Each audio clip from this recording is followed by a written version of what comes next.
మేడారం సమ్మక్క సారక్క జాతరలో ఎదురుకోళ్లతో సాంప్రదాయ మొక్కులను చెల్లిస్తున్నారు భక్తులు. సమ్మక్క సారక్క వనదేవతలకు కోళ్లను పైకి ఎగరవేయటమే ఎదురుకోళ్ల మొక్కులు. అమ్మవార్లు గద్దెలకు చేరుకుంటున్న సమయంలో ఎదురుకోళ్లు చెల్లిస్తారు భక్తులు. మేడారం జాతరలో ఎదురుకోళ్ల మొక్కులపై మరింత సమాచారం శ్రీధర్ అందిస్తారు. మేడారం జాతరలో కొన్ని విభిన్న సాంప్రదాయాలు ఉంటాయి, గిరిజన పూజలు ఉంటాయి. వాటితో పాటు కొన్ని చిన్న చిన్న ఇప్పుడు ఇక్కడ కోళ్ళు ఎగిరేసే ఒక ఎదురుకోళ్ళని ఒక సాంప్రదాయం ఉంటుంది. ఇక్కడ కోళ్ళను చూస్తున్నాము. ఈ కోళ్లను అమ్మవారు అంటే వనంలోంచి జనంలోకి అమ్మవారు వస్తున్నప్పుడు కోళ్ళను ఎగిరేసే ఒక సాంప్రదాయం ఉంటుంది. అంటే కోళ్లను బలిస్తారు, ఎగిరేస్తారు. కానీ దాన్ని రాను రాను అది పూర్తిగా అదంతా కూడా ఒక సాంప్రదాయంగా ఒక పద్ధతిగా మారిపోయింది. ఇక్కడ ఒక కోడికి ఒక 10 రూపాయలు ఇచ్చి పైకి ఎగిరేస్తే అమ్మవారికి ఎదురుకోడు ఒక మొక్కున్నట్టు కూడా వాళ్ళంతా భావిస్తుంటారు. సో ఇట్లా వీళ్ళంతా చాలా మంది భక్తులు వచ్చి ఇక్కడ ఎదుర్కోళ్ళలో ఒక కోళ్ళని ఎగరేసే చూస్తున్నారు. వాళ్ళతో మాట్లాడదాం. ఏం పేరు? నా పేరు పద్మ. పద్మ. ఎక్కడి నుంచి వచ్చారు మీరు? సిర్పూర్ కాజ్నగర్ నుండి వచ్చినాం. ఏంది కోడిని ఎగరేసిన? ఎగరేస్తాం మొక్కుకుంటే. అంటే ఏంది ఏమంటారు దీన్ని? ఎదురుకోడు పిల్ల అంటారు.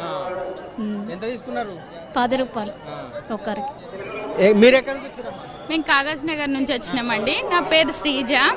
ఈ దేవునికి ఎదురు ఇవ్వడం అన్నట్టు కోళ్లను అమ్మ సమ్మక్క సారక్కకు ఎదురు కోడి పిల్లని ఇస్తారన్నట్టు. ఏమనిపిస్తుంది అంటే జాతర అంటే పెద్ద మనుషులది కదా, ఈ మేడారం జాతర అంటే ఈ పద్ధతులు ఈ సాంప్రదాయాలు చూసి ఏమనిపిస్తుంది మీ కొత్త తరం పిల్లలకి? ఎక్స్పీరియన్స్ మంచిగా ఉంది. ఈ జనం చూస్తే ఏమన్నా ఇబ్బంది అనిపించిందా? ఎట్లా అనిపిస్తుంది? బాగా అనిపించిందా? కొంచెం ఇబ్బంది ఉంది అంతే. ఈ పద్ధతులు ఇవన్నీ చూస్తే ఏమనిపించింది నీకు? చాలా మంచిగా అనిపిస్తుంది. అట్లనే ఓల్డ్ ట్రెడిషన్స్ కల్చర్ అంతా నేర్చుకునే ప్రతి ఇయర్ చిన్నప్పటి నుంచి వస్తాను.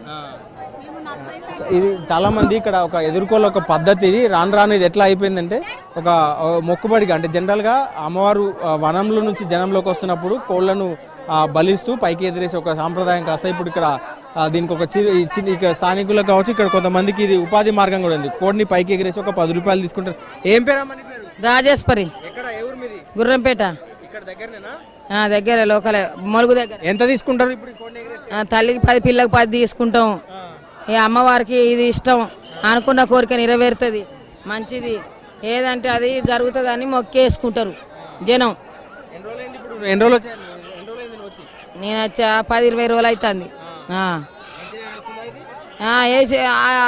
వేసేటోళ్ళు ఎత్తారు, ఏనోళ్ళు వేయరు, గట్లా అందరు ఎత్తారు ఇష్టం. రోజుకు 1500 1000 రూపాయలు అత్తనే ఉంటాయి. ఏం పేరమ్మా నీ పేరు? పత్ర నరసమ్మ. చలవాయి మా అమ్మ. ఎంత తీసుకుంటున్నావు? 20 500 ఎంత మనకు వాళ్ళు ఇచ్చినంత మనం తీసుకోవాలి. నేనా చిన్నప్పటికంటే మా వాళ్ళు మా తాతలు ఉన్నప్పటికంటే ఆ సమ్మ వచ్చా కాంచే ఉన్నది. అప్పటికాంచి ఎత్తారు, మా వాళ్ళు వేసినాక మేము ఎత్తాను.